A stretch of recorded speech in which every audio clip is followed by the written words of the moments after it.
Hello, sports fans. Welcome to The Breakdown with your host, Ben. So glad to have you all here with us again today for week 4 of The Breakdown radio program here in Abilene, Texas. So, I generally start out with what a weekend in sports. And it really has been, because sports does that. It does that for us. We always get fun weekends and crazy matchups. And we're going to just go right into the college football breakdown. And I'd like to begin by saying thank you to Neon Parrot Live at Majestic Studios and my producer extraordinaire, Sam Wolf. And we will be having our first guest of this program's history today. And I'm really excited about that. I mentioned it last week. It is my great friend, D. Grant Smith. He is a boxing savant. As I mentioned, he is an author of the book, Be Solid, How to Go Through Hell and Come Out Whole. And I was supposed to bring that here today to show all of you, but I didn't because, sometimes I mess up around here, and that's okay. I'm going to bring it next time, whether he's with me or not. So let's get into it. I'm going to try to kind of get a little quicker through my sports takes today because I do want to keep y'all's attention so that you can get to see my whole interview with D. Grant, because it's going to be a lot of fun. It's going to be really cool. And so let's get into it. Let's break it down. We got the ACU Wildcats. They beat Central Arkansas. It's like it just keeps happening. And I was nervous about this game because, in my opinion, and it's not really an opinion, but that was going to be one of their toughest tests next to the Texas Tech Red Raiders, okay? So ACU beats them, Central Arkansas, 41-34. That's a whooping. Maverick MacGyver threw for 350 yards and 5 touchdowns. Okay, this is becoming real. The first week of our program, I had a lot of fun in here. I'll be honest with you, I was nervous. I'm getting more comfortable. Thanks to Sammy and our entire production crew here at Majestic Studios, which, there's got to be about 25 or 30 of great production crew here. And I will say I'm going to have to rework my contract because the hair and makeup lady just has not shown up one time. Anyhow, we'll get to that later. ACU, Nehemiah Martinez caught 7 passes for 202 yards and 3 scores. ACU, your Cats, Big Purple, 3-0 in conference play. October 12th, Saturday, 6 p.m. at North Alabama on ESPN Plus, or you can listen to it on 106.3 FM, The Raider, for all your sports content and smooth jazz. Okay, so who's going to win? Who do we say? Who are we right about every week? Big Purple, go Cats. I think that's how you do it. I should know this by now. Okay, other college news. I generally, as you all know, I wear my Oakland, Las Vegas Raiders shirts to do this program. I wanted to wear this Texas Tech Red Raider football shirt that I got for the game a couple weeks ago when me and my kids went and saw them whoop Cincinnati. So what happens over the weekend? Texas Tech beats Arizona 28-22. My 2 college teams, the Red Raiders and the Wildcats of Abilene, are just killing it right now this year. And it's awesome. Tech is 5-1 so far. The next game is going to be another big game for them, and that's going to be Baylor. At home, 3 o'clock p.m., October 19th. So You don't have to be a genius, for I am not one, to understand that means we have a bye week this week, and that is really good. So when teams have a bye week, you're gonna be rested. It's at home. Baylor's not gonna play around. This makes me nervous. I'm a little concerned about the Baylor game because I think Tech's starting to get a little big for their britches potentially off these big wins. But if they show up like they've been showing up, like ACU Wildcats have been showing up, then we're good. We take home another W. My pick, Red Raiders, baby. Wreck-'em Tech. Red Raiders by 4 points, maybe 5.5. That's what I like there. Fade that, my friends. What do we say about your lovely gambling expert? All right, more college news. Now, here's where I'm going to sound like an idiot from last week for all of you viewers and listeners of this program, The Breakdown with Ben. I spent about 10 minutes talking about how great Alabama was and how wonderful that they're doing. Vanderbilt, the Ivy League of the South, shocks Bama, beats Bama. Oh, my God. The Commodores beat the Crimson Tide 40-35.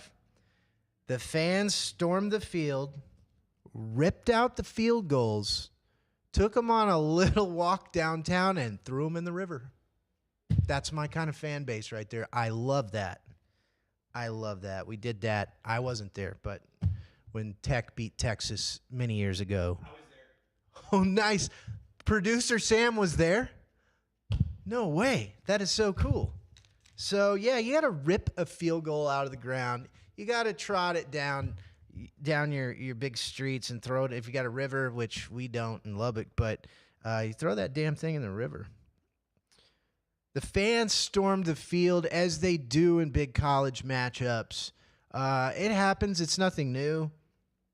However, it's dangerous, and that's where, I like to have a lot of fun on this show, always, but I do like to kind of just sometimes point out the obvious. But, when you have thousands and thousands of kids of one team storming the field and there's 35, maybe 50 players of another team and that's it, and they're just caught in the middle of a storm, and it can be very dangerous. And we've had some incidences over the years, but this time we actually did have one, and luckily it didn't get too bad too quick. But what do you do about that? And I know this isn't the first show, or I'm not the first person to wonder.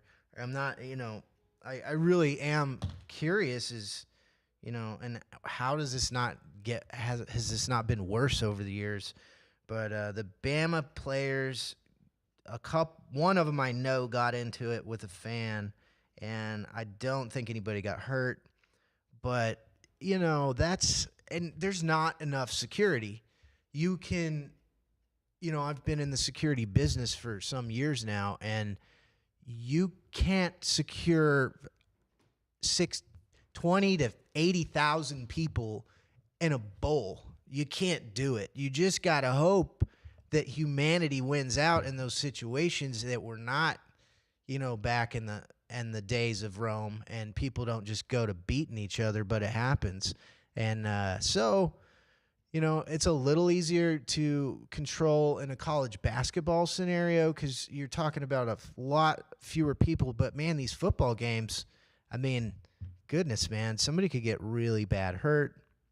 I know that this is not news to any one of you sports fans, but that was a scene, and that was Bama, and these guys, they're not used to getting upset like that. And so when that happens, you can imagine these guys are not happy. And then you've got, and also these guys are giant men, and you've got,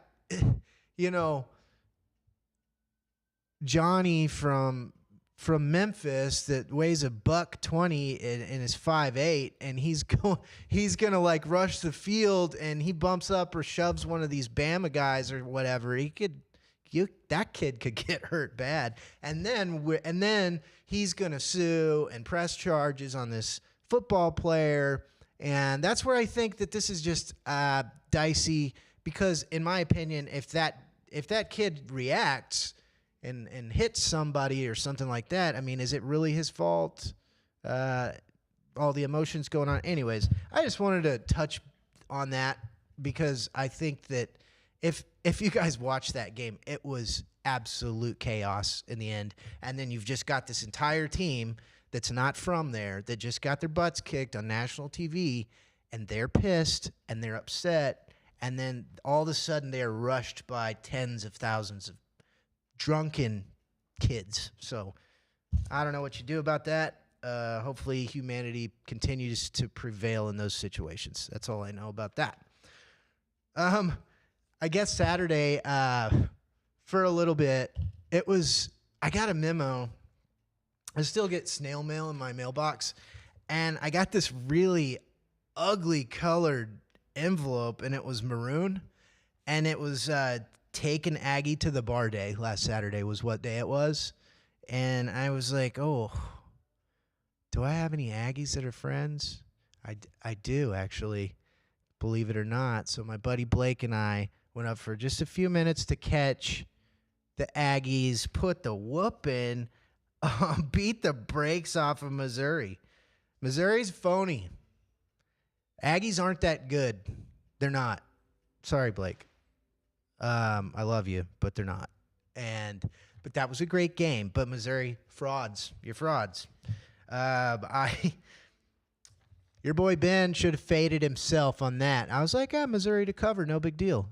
Ben doesn't bet big money though, guys. You got to understand this. I'm not gonna like admit to how little of amount of money that I actually bet, because then that might be laughable to some. But that's why I love to gamble, because I don't gamble big money. That's dumb. I wouldn't recommend it, because you're gonna lose. The house mostly wins, almost always. So just remember that when you're playing at the casinos, at your sports books. Man, Missouri. Okay. Now, this is, we're going to, like I said, I'm going to try to speed up the program a little bit today so I can have plenty of time with my guest, D. Grant.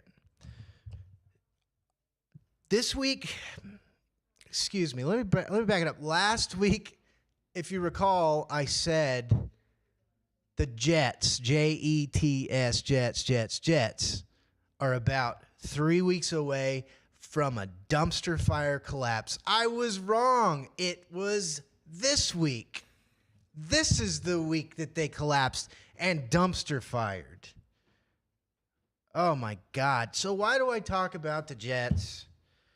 Why is it relevant to you? It may not be, but if you're an NFL fan like I am, then the Jets are relevant because you've got a soon-to-be retired Hall of Fame level quarterback in Aaron Rodgers. And, you know, I've been talking about him because he's one of the last of the Mohicans. He's going to be 41 in December. He's coming off an Achilles tear that we talked about. Kind of like when Tom Brady, I didn't have a radio show when Tom Brady was 45 and playing for the Bucs, winning a Super Bowl, but I would have talked about it because to me that's relevant. To me, that is just wild. That not just football, any game where a guy can play into his early to mid 40s is your freak of nature, man. You're obviously incredible at your craft.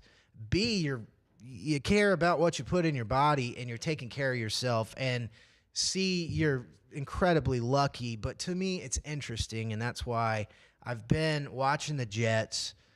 So I'm going to talk for just a few minutes about this is my Jets / Aaron Rodgers breakdown. And here again, everybody's free to disagree with me. Guess what? I can't hear you. So I'm on this side and you're on that side. But the Aaron Rodgers debacle is this. The Jets are a horrible organization. Their owner's an idiot. I'm just going to say it. He's smarter than me. He's a billionaire. But when it comes to running a football franchise, he's not very good. Woody Johnson is his name. Goodness. So you guys know I love old guys in sports. I'm creeping up on a magic number myself, 26. So Aaron Rodgers, this is why I kind of have backed him, even though he's not particularly nice. We've talked about how he never forgets a slight, and he's just kind of doesn't seem like a very nice guy, you know? But why I kind of supported him was, I don't know if you guys remember the year 2021. That was the year that people were ransacking grocery stores for toilet paper and wearing Ziploc bags on their heads. So Aaron Rodgers was asked if he had been vaccinated for COVID-19, and he said he had been immunized to the virus. And, you know, I was supporting his decision to make his own decision, which is what we should be allowed to do in this country without losing our jobs or being kicked out of the military or, you know, a host of other things. And I'm not here to go too far into that. My point is that at the time I was like, you know what? The media is attacking him and everyone who have a different opinion on this matter, and, or, you know, just kind of wanted to wait and see how things were going to go before they just jumped in line here.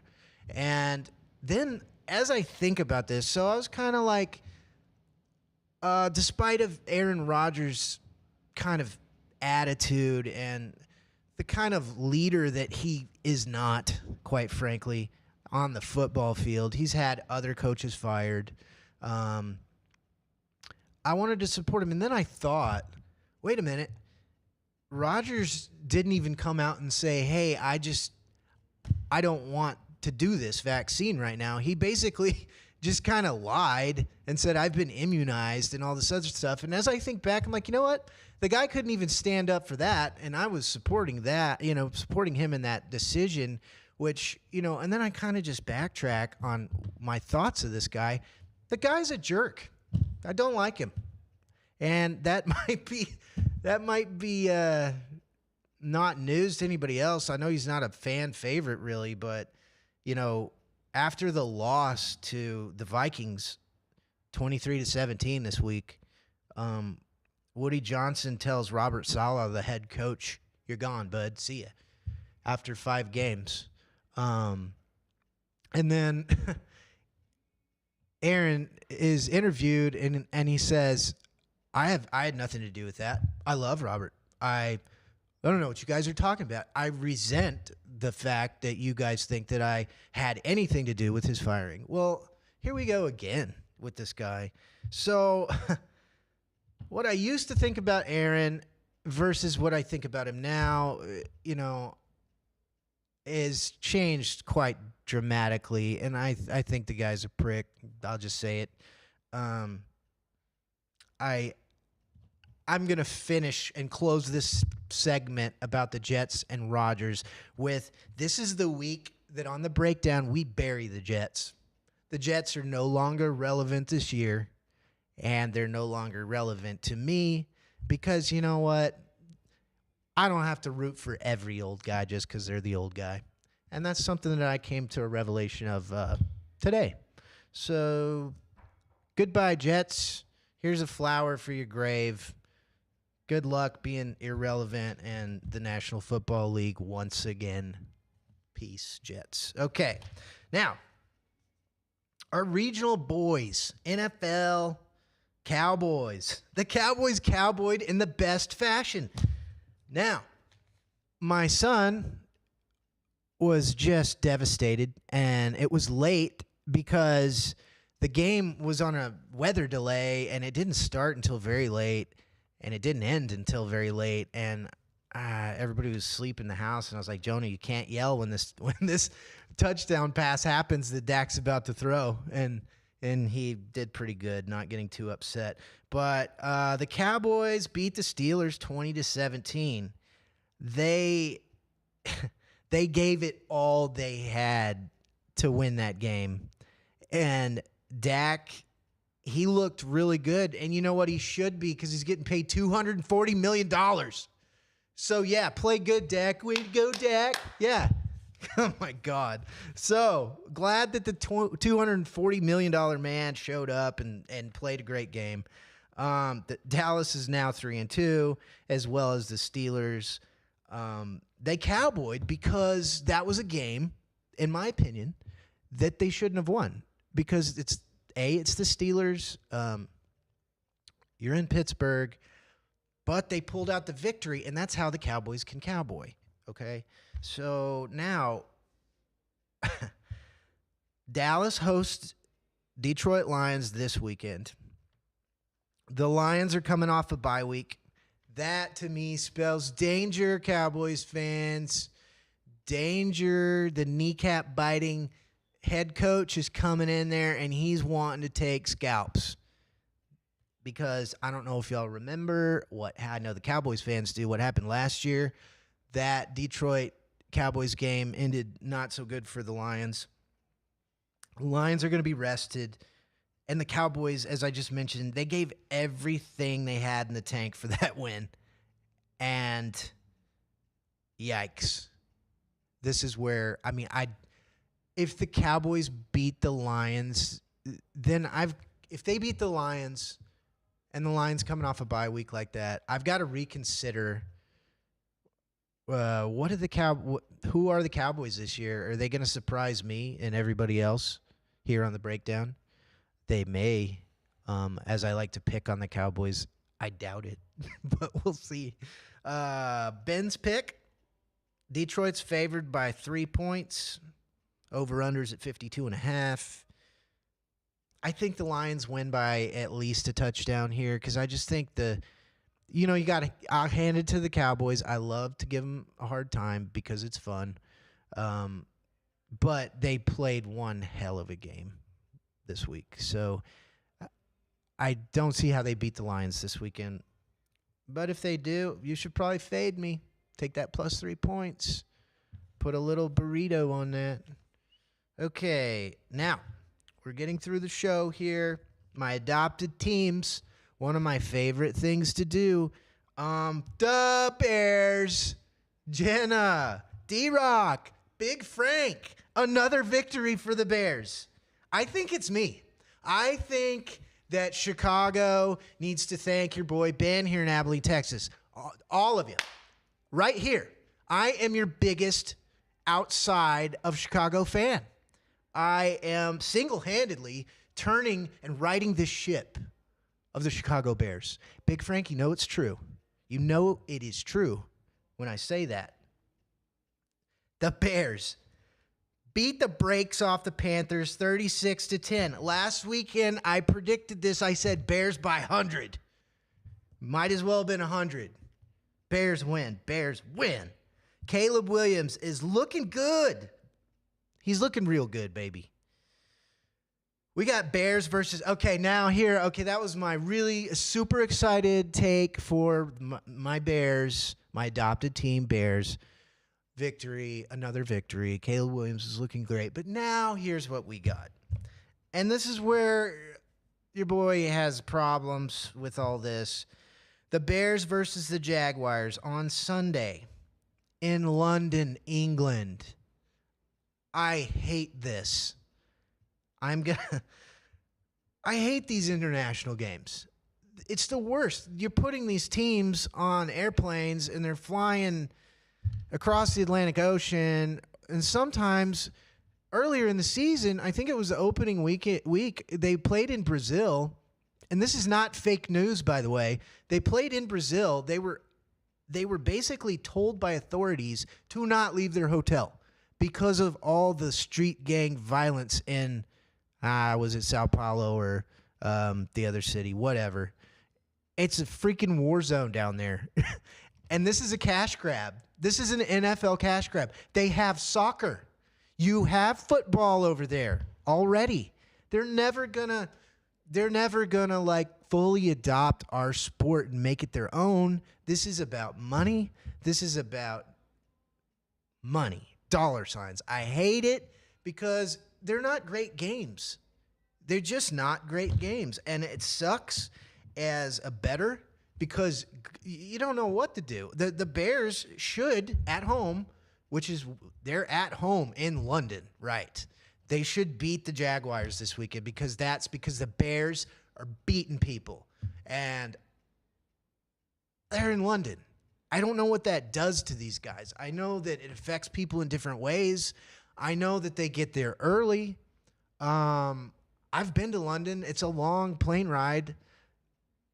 I can't imagine, getting ready for a football game in a soccer stadium, which in many cases, I'm sure they're going to be like in Wembley or somewhere like that, and it'll be a nice turf. But most of the time, they just don't they don't do things the same way we do.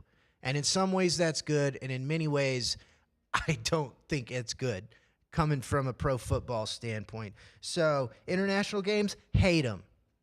Roger Goodell, you got enough money. The NFL's got enough money. I'm a capitalist. I love people making money, but I think this is dumb. Bears are favored 2.5 points. So, Big Frank, Jenna, D-Rock, that was my excuse. That rant was my excuse in case our Bears lose, which they will not. Bears, Jacksonville. Bears favored 2.5 points. Ben's pick. Who do you think I'm taking? I'm taking the Bears. I don't care if they're going to London. I don't like it, but I don't care. And they're gonna, they're gonna kick the crap out of the Jaguars because I don't like Trevor Lawrence. He doesn't have that fire. I'm going to say this, and then something's going to go wrong. So I'm going to shut up there. That's my take. I hate international football games. I think it's stupid. I don't think it's good for fans or bettors or the players. But, hey, here's the money. So we're moving on. Let's go. Oh, yeah. Let's go, Bears. My adopted team. My favorite other team other than the Raiders. I'm not going to talk about the Raiders this week. Breakdown. I'm not going to do it because they're slipping ever so quickly into that irrelevant category to where just because I'm a fan of the Raiders doesn't mean that you guys care at all about any Raiders news because they're not relevant right now. Let's be honest. So now we've got some issues here at the Breakdown at this sports show. Apparently, Peyton Manning and Bill Belichick have another show called, guess what? The Breakdown. And our legal team here at the Neon Parrot Live Majestic Studios have been contacted by Belichick and Manning's legal team, unfortunately. But we're not gonna let those kind of chumps tell us what to do. No. This is the Breakdown with Ben, your sometimes humble host. And quite frankly, what do Peyton Manning and Bill Belichick know about football? Nothing. Not as much as I know. That's for sure. Should have seen. I could have thrown that football over the mountains right now. Anyways, that is a complete fabrication. We have not been asked to cease and desist. But it was good content for a second there. I had you guys. You know it. Okay. Moving on to the OG Breakdown with your host, the Raider fan, the sad Raider fan, your boy Ben. Moving on. Okay, my adopted teams continued. This is going to be very short, and you're going to find out why in just a moment. Steelers, my boys' team, play my Raiders. Yikes. Steelers are a 3-point favorite. I like to bang on the Cowboys and the Jets and my team, the Raiders, because the Raiders could raid and pull this win off like the Cowboys against the Steelers. They could pull this victory off just because who knows why? Because Uncle Rico and Farva from Super Troopers pull together a combined win because Uncle Rico got benched halfway through the last game. And Farva comes in, throws a couple of darts, but like, what are we doing? The Raiders, you make the Jets look like the Kansas City Chiefs. That's what you do. Way to go, Raiders. So, Ben's pick, Raiders or Steelers? Sitting out of that one. Okay. Don't bet on that game. Breakdown. Don't do it. So now I would like to move into my super producer, Sam Wolf, is going to do some camera magic here, and we are going to introduce my first guest of this program's history, week 4 of the breakdown, D. Grant Smith. Oh, dude. Thank you. So honored to get to be here with you, man. Hey, I really appreciate you coming on. I couldn't think of a better person to talk about what I wanted to talk about here. I'm going to adjust my chair just slightly here so I can kind of see you a little bit better. Hey, before we jump into that subject, what you were saying about football, like, to be super honest, I follow zero sports now. Used to be incredibly passionate. Boxing is the one exception. But you've got some jerseys around you that have your adopted team picks. That's right. And also have an ACU connection. Love it. And so, like, as a Wildcat myself, Travis and I, representing over here, like all for the Bears in a way. I don't know who the Texans play, but I still root for them in a sense because our boy Daniel Manning that graduated 08, I guess technically, well, he left in 08, got drafted by the Bears, but so I just wanted to throw that out there for you guys who are watching. Like, wait, who's Manning? Like, number 38's a different player. Like, yeah, he is now. Yeah. So D. Grant let me borrow these jerseys here today, and I kind of cut my adopted team short a little bit this week. We're going to get into the Texans next week, which is my boys' team. So, but yes, thank you for letting me borrow these jerseys for my adopted teams this week, and a very cool connection with ACU. I love that. Yeah. Super cool. So D. Grant Smith is this man's name, and I already told you that he's written a book, Be Solid, and it's a great book. Like I said, I will bring it. I will have it on the table next time, whether he's with me or not. I appreciate you, man. So that you can see it, because you should all buy a copy of it. It's a great book. And our connection, we go back quite a ways now. It's been several years now. We've been... Decade, probably. Yeah, probably a decade. Man, I met D. Grant. Actually, I didn't meet him, but I met him through radio. I met you through the Appetizer radio show that you hosted for many years. 19 years. Whoa. No. That's not true. 16 years. 16 years still. That's a long time. But you would really have some really, really introspective, awesome music. And our good friend Travis turned me on to that show, and he and I would sit out on his back porch and just listen to that and probably smoke cigarettes. Don't do that, kids. I don't do that anymore. But that's how I first was introduced to you, and before we were introduced in person. And then, we went to a music festival together, Bonnaroo. Yeah. Goodness gracious, that was a good time. I remember most of that. But why is D. Grant here today? D. Grant is very knowledgeable and a boxing fan and a fight fan in general. So I happen to be a fan of both. I'm so wrapped up in football and everything that I I need some help here, you know, and I really appreciate you coming on here. I do have some questions that are pointed questions, but then we'll just kind of riff a little bit. So what I'd like to start with is, what's your history with boxing, and when did your love of boxing begin? My love of boxing began before I got personally involved in the sport. I'm a child of the '80s. My sister and I both are massive Rocky fans. Favorite Rocky movie? 3, Three. hands down. It's my all-time favorite movie, actually. Okay, that kind of. So here's the thing: Rocky in Rocky 3. If you haven't seen it, I'm just gonna give it away. If you haven't seen it, you're dumb.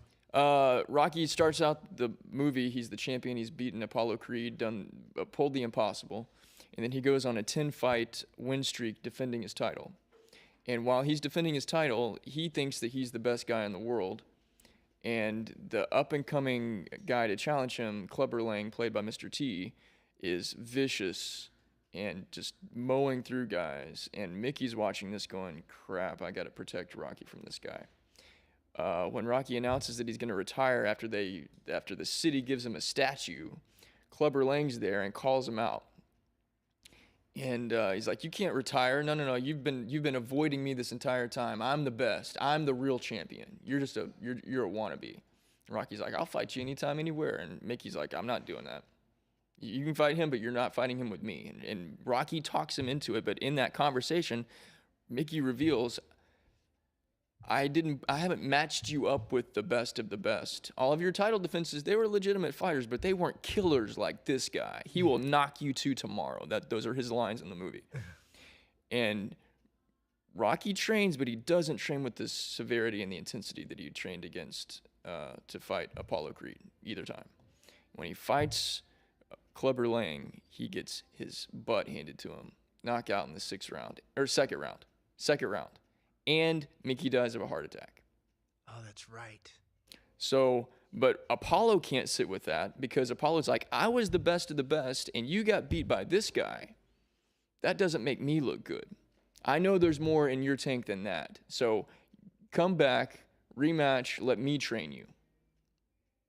And the reason why this is my favorite movie, metaphorically, Clubber Lang's a beautiful representation of fear. And Stallone wrote this, and he's a masterful screenwriter. This is one of the best, if not the best, depictions of what it's like to overcome trauma and face trauma. Because his heart and his will is there, but his mindset isn't. And all he can do is keep replaying over and over and over again how he was destroyed. And Apollo can't get through his head. Paulie can't get into him. It takes Adrian telling him, it's okay to be afraid, but you've got to choose to do this because you want to. Not because of me, not because of money, not because of fame, not because of people. You've got to choose to do this for you. And once Rocky chooses to do that for him, then he starts really training. Then he becomes a completely different fighter. And when he fights Clubber Lang the second time, it's a different ballgame. Nice. That's a heck of a take. I agree with all of that. You know who Clubber Lang reminds me of? Mike Tyson. Iron Mike. You know what I mean? Back in the day. And that kind of brings me into a little segue here. Jake Paul versus Mike Tyson. That is partially, well, that's kind of the big reason I have you in here. And we can go over some other stuff too. But I want to break this down with my friend D. Grant here. It's November 15th. AT&T Stadium, Arlington, Texas, Jerry World. Mike is 58 years old. He is 5'10" tall. Arm span 71 inches. Our boy Jake Paul is 27 years old, 6'1" tall. Arm span 76 inches. So, two-part question here. So we got the age gap, okay. I mean, you've got to talk about that a little bit. And also, if you could put these things together, of what I've just told you versus their height and weight differences and their arm differences. You got your age difference, and then it says they're going to use heavier 14-ounce gloves. And So 2-minute rounds. 2-minute rounds, 8 2-minute rounds. So, what are your thoughts on the matchup? And do you find this will there be entertainment value here, in your opinion? I've got a couple different. So the D Grant take on this is going back to Rocky Balboa, circa 2005. In that film, Rocky is 55 years old. He wants to fight again because he's still got something in the tank. He's still processing trauma, the death of his wife, and he gets matched up in a sort of fight, not exhibition. It's totally sanctioned against the current heavyweight champion of the world, played by Antonio Tarver, who was a real life champion. Right. Now, in the movie, Rocky does Rocky. He gets knocked down a couple times and he gets back up because that's what he does. But he puts it on Antonio Tarver character, and I think knocks him down once or twice, doesn't win, loses in a split decision. That movie works because it's a movie. Right. And also that movie works because it's Rocky. Right. The last time any of us saw Mike Tyson fight was in 2020 or 21 in a internet-styled exhibition sort of match against a also retired former badass Roy Jones Jr. Right. Now, I watched that fight, and I don't know if either one of them actually touched each other. Right. And I'm totally respectful to both of those guys because they're both in real life, like they're both two of the former baddest of the baddest men alive. Right. Roy Jones Jr. in the 90s and the 2000s was mowing through guys. Yeah. Not Rocky. There we go. Mike Tyson in the 80s and the 90s, mowing through guys. Scary. And those dudes back in the day, modern day fighters, maybe champions today, fight once or twice a year. Right. Back then, back in the 80s and 90s, Mike Tyson had a fight like every 3 to 4 weeks. Wow. I mean, I did not realize that. Look at their records, man. Tyson spent two periods of time in jail. That's right. In federal prison, and he has 65, 70 fights. Wow. He was fighting all the time. Look, do a Mike Tyson knockout search on YouTube. There's a ton of guys that he fought and knocked the crap out of fast. Right. You don't fight that many people without fighting a ton of people. Yeah. Okay? But when Tyson was going through nobodies, you expected it to last roughly a round and a half. He hasn't fought a competitive fight in about a decade. Right. He's a 60-year-old man. Right. The movie fan of me that loves the Rocky movies thinks this is highly entertaining. Right. The realistic guy that you were talking about, Aaron Rodgers a minute ago. Yeah. He's 41 years old. I turn 43 next month. Now, I've never been a stellar level athlete, but to answer one of your questions about why I got involved in boxing, Right. I got involved in boxing in 2007 Right. because I was overcoming a fear of getting beat up. Right. I was 27 years old, Yeah. and I was the old man in the gym. Now, personally, I've got desires to get back into amateur boxing, but I'm 42. Right. Okay, I know what my limits are. I feel more like a 55-year-old Rocky Balboa at this point. Like, if I'm gonna get in and tangle with somebody, I Sure. got to be hitting them hard. Yeah. Every single, like, it's got to be like they're kissing the express train. That whole thing. Right. But like, the idea of a 60-year-old man, doesn't matter that 20 years ago he was the baddest man alive. Right. Right now he's not. But here's the thing. My take on this is Jake Paul has ambitions of fighting against Canelo Alvarez, who my personal opinion is Canelo was great about 5 or 6. No, that's not true. He was great about 7 or 8 years ago. Yeah, he's getting a little long in the He's tooth, too. every Canelo fight, with the exception of the most previous one, which was about 3 weeks ago. Canelo's boring as crap to me. Yeah. I watched him fight who I thought was one of the best in the world at the time. He fought Triple G 3 times. All of those were duds, in my opinion. They were snort fests. I've not seen Canelo fight somebody that was an interesting matchup. But if Jake Paul has an endeavor to fight, and by the way, Jake Paul's 235, Canelo at his heaviest 185. These guys that are bigger, that challenge lower weight class dudes, we call them bullies for a reason. There's a reason why there's weight classes. Yeah. Crossing a little bit over, I'm going to answer your question fully and get back onto this, but like, if you follow boxing at all, you probably know who Devin Haney is. You probably know who Ryan Garcia is. Those two guys fought earlier this year, or maybe it was last year. Devin Haney, 140 champion, unified, 4 or 5 different belts, but Ryan Garcia exposed him not as a fake champion in a way, but as a weight bully. Right. Because really, Devin Haney is a 160-pound fighter who goes anorexic for a week and a half before the fight to make weight, and then overnight beefs up 20 extra pounds so that on fight night, the guy that he's fighting that's 139 pounds, he outweighs him by 25 or 30 pounds. Right.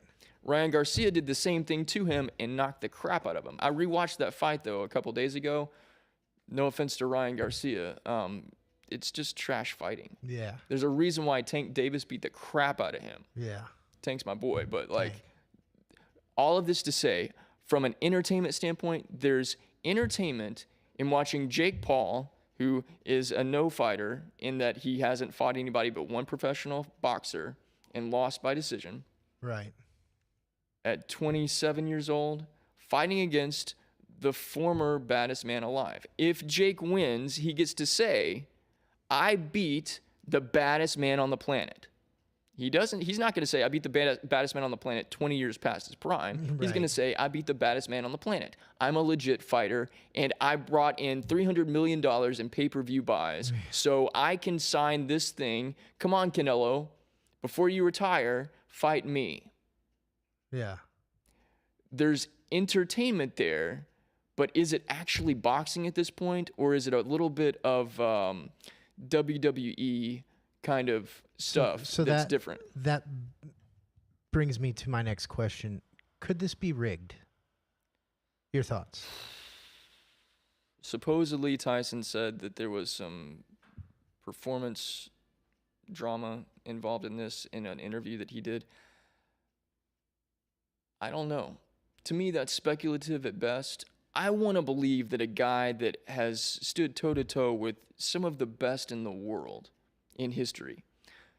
Tyson fought Lennox Lewis, one of the best heavyweight champions in history. Holyfield's ear got it real bad. Twice. Okay?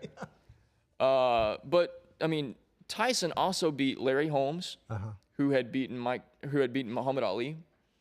In the 80s, when Tyson was going through dudes, he was going through legit dudes. And he was the baddest man alive for a reason. Nintendo's Mike Tyson's Punch-Out, there was a regular Punch-Out. Yeah. Seriously, there was a regular Punch-Out, and then there was Mike Tyson's Punch-Out. Dude. And if you got up to Mike Tyson, I don't know who beat Mike Tyson in his game without using Game Genie. Yeah. Now, I'm dating myself seriously here, but you needed to have a massive series of cheat codes to beat Mike Tyson in his own game, and that's no fib. From like the actual, what it was like to actually beat him. Yeah. Like Buster Douglas beat Mike Tyson because his wife left him, accused him of a whole bunch of stuff, and he had all kinds of personal drama going on in his life at the same time. Yeah. All that stuff exacerbated the defeat. Boxing. But here's the thing. And this is what Joe Rogan said. The first 3 rounds of this 8 2-minute round fight, the first 3 rounds, if Mike Tyson doesn't put it on Jake, then Jake stands a chance. It's got to happen quick. It's got to happen quick. Jake hasn't been punched by somebody that can hit. Did you see Tyson working out in his undies. The dude looks like he could still hit somebody. Well, He so does. here's something else to YouTube. There's a guy that was on an airplane with Mike Tyson about 2 or 3 years ago, sitting on the seat in front of him, and all this dude does is talk trash about Mike Tyson. Saw that on the airplane, right? And finally, Mike Tyson sat there and endured about 45 minutes to an hour of this guy doing nothing but talking trash. And at some point, the guy crossed the line, Throw and a water bottle at him. Or I don't know what happened, but at some point, Tyson jumps up and just starts beating the crap out of him over the seat. Yeah. Nobody contests it. Yeah. Nobody says, Tyson, you really went out, like, you need to calm yourself down. Everybody in the plane, I felt, was probably feeling very uncomfortable and like, how much of this are we going to have to tolerate? Yeah. And Tyson put him in his place. The guy didn't sue. He didn't do anything. He was like, What an idiot. How so are you going to go after Tyson like that on an he airplane? still, I mean, I think the killer, you've spent more time in combat sports than I have, legit combat sports. And you're just you're a badass dude. Yeah. Don't know about that. But Well, thank you. my personal opinion, once you've been in the lion's den 1 time, 2 times, 3 times, whatever, like there's a animal inside of you that comes out. That's fair. And until that warrior, their heart literally stops beating, that's always going to be in there somewhere. Man, I'm getting me excited about Tyson now. I want him to beat up the internet kid. So Tyson has Damn. promised that he's going to do this, but he's also promised that he was going to eat Lennox Lewis's children. And we know what happened with that fight. It was not pretty. Oh, man. So I think, so what this is this entertainment? Potentially, yes. Is it also potentially incredibly dangerous? Yes. Yeah. And I think my clique, my crew, that we watch all the pay-per-view stuff, except for what's going to be happening this weekend, because I'm going to be doing other stuff. Right. But we're probably going to watch this, and I'm cheering for Mike Tyson like I think 95% of America is. But Jake does have a chance because he is young, he is strong, he is training really hard, and he has been, he's legitimately knocked out. People say that Tyron Woodley, that fight was rigged. There's no way in the world Woodley went down. Right. It does, like, and I've heard him say, like, dude, you couldn't pay me millions and millions of dollars to get my clock cleaned like I did. That's just not how I roll. Yeah. So those were all legit pretty victories legit, for yeah. Jake Paul. His one loss to Tommy Fury. Tommy Fury is a garbage fighter. I'll say it, garbage fighter. Watch the fight. He's a garbage. There's a reason why his brother Tyson Fury has nothing to do with him anymore. Yeah. Yeah, that's for real. I agree with that 100%. I think we should watch this together. Okay, you're welcome to come over. I'll be streaming it from my house. Oh, nice. Well, dude, I'm coming. I'll bring beverages. Winner. Cool. So, other questions that Is it? this is, how do I bet on this? Okay, so let's be honest, people. Okay, so I know you're not the that's not your thing, but here's I got questions that I think you can have some answers to. Jake is a heavy favorite at minus 330. Which means you risk $330 to win $100, which you know this. This makes Iron Mike a plus 250 underdog. So, I mean, if you put $5 on Mike Tyson and he happened to win, that's a big payout. So you just answered your question. Because here's the thing, like, in this fight, I don't think you bet on reason. Thank you, man. That's now we're in my ballpark. This is my field. So I think you play the fade.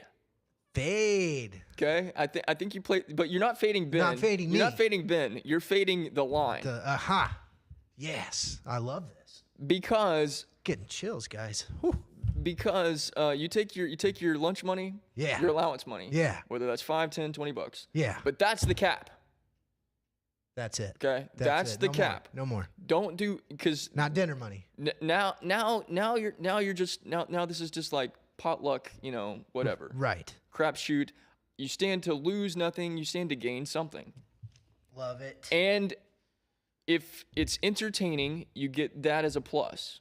If it's not entertaining and it's a pseudo glorified sparring match, Right. which it could be, because my guess is when Jake gets a whiff, this is my take. Tyson throws any of his shots. He throws wide, he throws short. If he misses and he whiffs Jake, psychologically Jake's like, gad brain. Maybe I don't want to experience that. Yeah. I'm gonna stay on this distance. I'm gonna Yeah. throw a couple punches here and there just for the money and just to make it look fair, but I don't want this heat. Right. So last question regarding the wagering is the over under for the total rounds is at 5.5 rounds on how far the fight will go. I would lean more towards 7 or 8. 7 or 8 rounds. Trust me, but don't trust me. It's all on him. This guy. My personal take, I thought that Tommy Fury was going to knock him out, Right. and that went the distance. Yeah. I was wrong. Yeah. So if I would have bet that, I would have lost.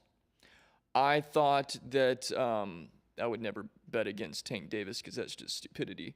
But I thought Canelo was going to lose his last fight. I thought he was going to lose the fight before that. I would have lost twice.